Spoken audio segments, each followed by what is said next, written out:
एक किसान चोपड़ा जी कह रहे हैं एसजेवीएन लिया हुआ है 151 रुपये पे, 300 शेयर हैं, क्या किया जाए। और दूसरा इरिडा के ऊपर रोज सवाल आते हैं और आज भी झड़ी लगी हुई है। लोग अब समझना चाह रहे हैं कि 270 के आसपास का एंट्री कर सकते हैं। कुछ लोगों ने लिए हुए हैं, वो भी जानना चाह रहे हैं इरिडा को लेकर के। तो कई सारे सवाल थे लेकिन मिस हो गए मुझसे। तो इरिडा और एसजेवीएन और इसके साथ साथ पावर शेयरों पर आपका रुख मैं एक बार फिर से जानना चाहूँगा, आपकी टिप्पणी सर। विपुल जी, अगेन पावर पे हमने टाटा पावर को कल ऐड करने की सलाह दी है। 420 418 के आसपास अभी भी चल रहा है।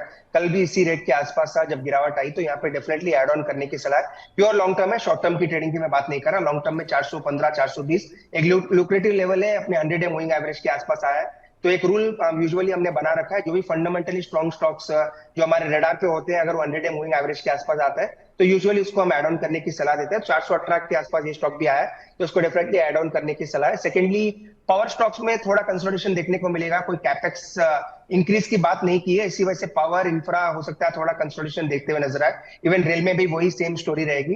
जहां तक एसजेवीएन की बात है, एसजेवीएन अगर आप देखें टेक्निकली अभी भी पॉजिटिव है। कल भी एक बड़ा रिएक्शन देने के बाद एक अच्छी क्लोजिंग देता हुआ नजर आया है। तो 140 जब तक ये होल्ड कर रहा है, एसजेवीएन में बाय होल्ड करने की सलाह है। नई खरीदारी की राय नहीं है, क्योंकि हो सकता है स्टॉक थोड़ी कंसोलिडेशन में रहे।